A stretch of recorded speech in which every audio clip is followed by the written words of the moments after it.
Randy Meisner's story begins in the small farming town of Scottsbluff, Nebraska, where he was born in 1946. His family was of Volga German heritage, and life on the plains was simple, filled with cornfields, sugar beets, and endless stretches of open sky. Music was present in small but meaningful ways in the household. His mother sang at home, and his grandfather taught violin, giving Randy an early sense that music could be more than just background noise, it could be a way of life. At the age of 10, a young Randy sat in front of the television and watched Elvis Presley perform on The Ed Sullivan Show. That moment would change him forever. Inspired by Presley's energy and sound, Randy picked up a guitar and began to teach himself. He didn't rely on lessons or books. Instead, he learned by instinct, following his ear and natural talent. In high school, a teacher noticed his skill and suggested he switch to the bass guitar, a decision that completely reshaped his path. The bass became his true voice. Randy started playing with a local band called the Drive-In Dynamics. The group played at school dances and even managed to release some recordings. One of their highlights was covering You Send Me by Sam Cooke, with Randy singing lead vocals. These early songs may not have been famous nationwide, but within Nebraska, they made Randy a recognizable name. By the time he was in his late teens, Randy was dreaming of something bigger than the farmlands. His ambition was strong, and he knew the road ahead would not be easy, but he was ready to take his chances in the larger world of music.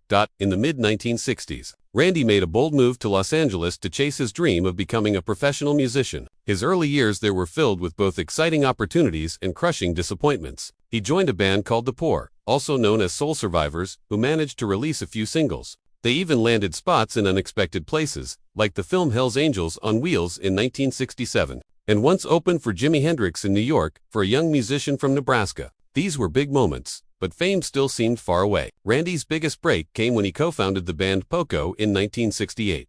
This group had real potential, and their debut album, Pickin' Up the Pieces, showed his skill as a bassist and harmony vocalist. However, Randy's experience with Poco ended in heartbreak. Creative conflicts left him sidelined, and to make matters worse, his photo on the album cover was replaced with a picture of a dog. The sting of betrayal stayed with him for years. After leaving Poco, Randy joined Rick Nelson's Stone Canyon Band in 1969, performing on albums and even co-creating songs. These experiences helped him grow as a musician but also reinforced a painful pattern. Randy was talented and hardworking, yet often pushed into the background. Still, destiny had other plans. By the early 1970s, Randy was part of Linda Ronstadt's backing band, where he met three other musicians, Glenn Frey, Don Henley, and Bernie Le. Together, they would form one of the most successful American bands in history, the Eagles. This was the start of Randy's rise to international fame, but also the beginning of a journey filled with tension, pressure, and darkness that he could not escape.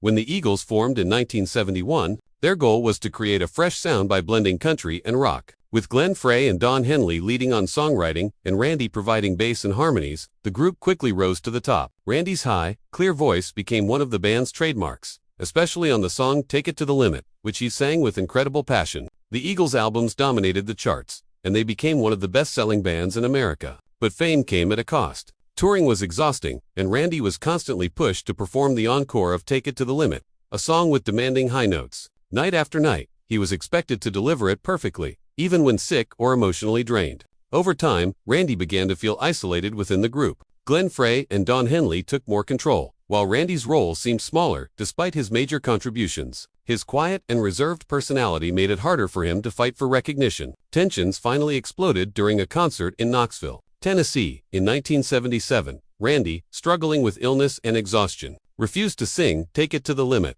Glenn Frey reacted angrily, and the two men fought backstage. Police had to get involved, and the incident marked the end of Randy's time with the Eagles. Shortly after, he officially left the band. For Randy, it was both a relief and a heartbreak. He later explained that he chose sanity over money, preferring to step away rather than destroy himself in the chaos of fame. Still, leaving the Eagles at the height of their success left him carrying emotional scars and a sense of unfinished business that would follow him for the rest of his life. After leaving the Eagles, Randy tried to continue his career as a solo artist. In 1978, he released a self-titled album. While it showed his talent, it did not perform as well as he had hoped. 2 years later, his album One More Song gained some attention with tracks like Hearts on Fire and a duet with Kim Carnes called Deep Inside My Heart.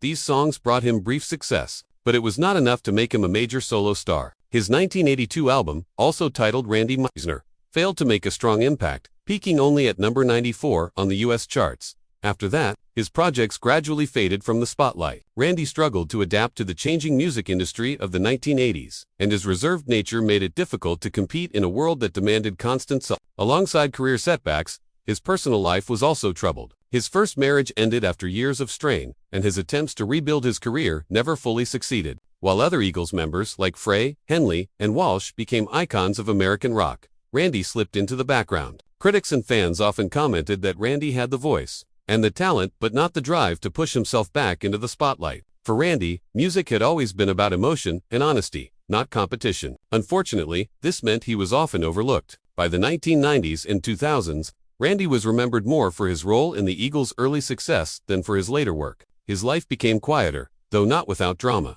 as health issues and family struggles began to take a greater toll. As Randy grew older, his private life became more troubled. His second marriage, to Lana Ray Graham in 1996, seemed like a chance at stability. However, by the 2010s, reports began to surface of serious issues. Friends described Randy as battling bipolar disorder, alcoholism, and deep depression. He struggled with suicidal thoughts and was no longer able to manage his finances or health properly. In 2015, a close friend filed for guardianship over Randy, saying he needed constant care. Just 1 year later, tragedy struck. In March 2016, Randy's wife Lana Ray died in their home from a gunshot wound. According to police, the shooting was an accident. Reports stated that Lana was moving a rifle when it discharged, striking her fatally. But the story quickly attracted suspicion. Earlier that same day, police had received a domestic violence call from their home, raising questions about what was truly happening inside. Media outlets like ABC News and CBS reported on the case, and tabloids spread rumors of missing evidence, strange details, and contradictions in witness statements. Some claimed that files and recordings disappeared from the house the same night. Others pointed to Randy's fragile mental health and suggested that the full truth may never be known.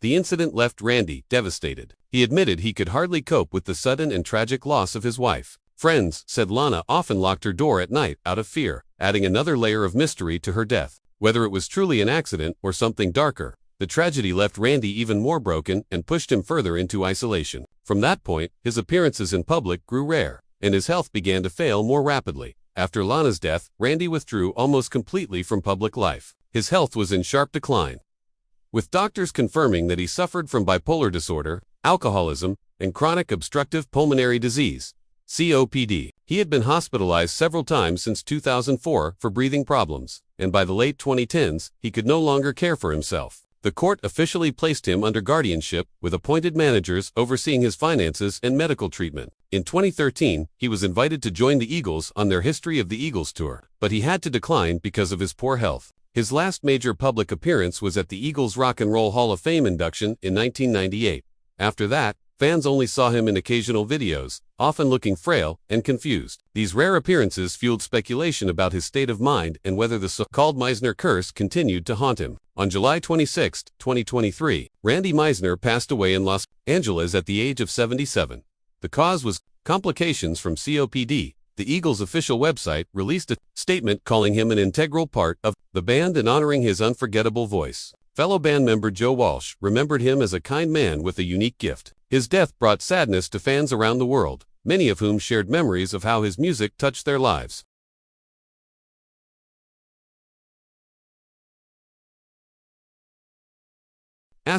Yet even in death, questions lingered. Reports circulated about missing recordings, disputes over assets, and disagreements within his family. Some claimed that memorabilia and precious tapes vanished after his funeral. As with much of Randy's life, mystery followed him, even to the end, leaving fans with admiration but also lingering doubts.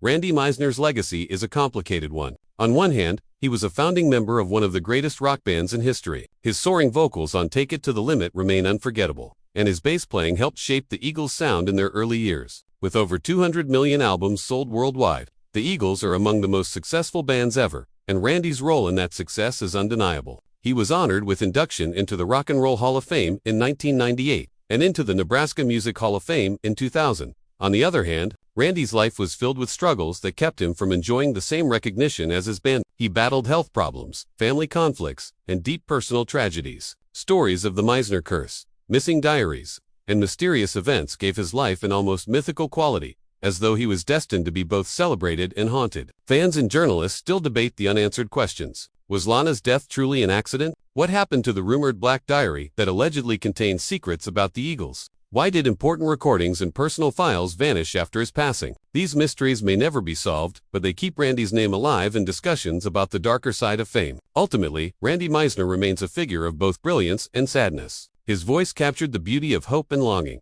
but his life story reminds us of the cost of fame, the pain of being overshadowed, and the struggles that even great artists face behind the scenes. His journey may be filled with shadows, but the light of his music continues to shine for generations to come. The biggest turning point in Randy Meisner's later life was the tragic death of his wife, Lana Ray. They had been together for many years, and while their marriage had ups and downs, she was one of the closest people to him. In 2016, something shocking happened at their home. According to reports, Lana was moving a gun when it went off by accident, and the shot killed her instantly. Police quickly investigated the scene, and it was later ruled as an accident. But even though the case was considered closed, many questions still surrounded the event. Some wondered why a gun was left in such a dangerous position, and others thought there might be more to the story. For Randy, the tragedy was overwhelming. He was already struggling with health problems, loneliness, and emotional stress, and now he had to face life without his wife. Friends said that after Lana's death, Randy became even more withdrawn and quiet. He avoided the spotlight, rarely appeared in public, and seemed lost in his own memories. This moment marked the beginning of the darkest chapter in his personal story.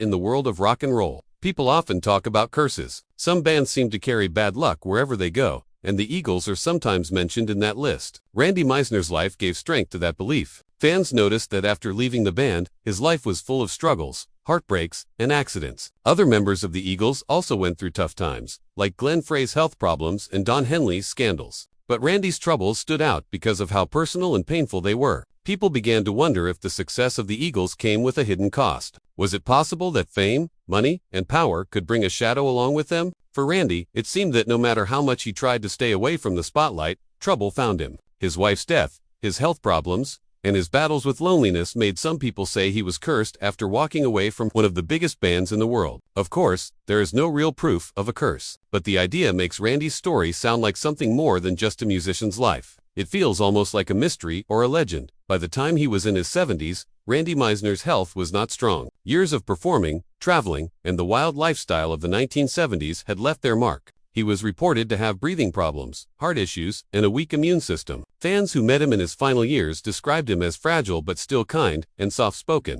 These health problems also made him less able to take care of himself. In fact, at one point, the court even placed him under the care of a guardian to make sure he was safe. This decision came after concerns about his ability to manage his home and daily needs, especially after Lana's death. For many fans, it was heartbreaking to see a man who once played in front of thousands of cheering fans, now struggling with basic health and daily life. His story showed the hidden side of rock and roll fame, while the audience remembers the bright lights and hit songs. The musicians themselves often carry scars, both physical and emotional, that last long after the applause fades. Randy's declining health reminded the world that even rock stars are human, and their journeys are not always filled with glory.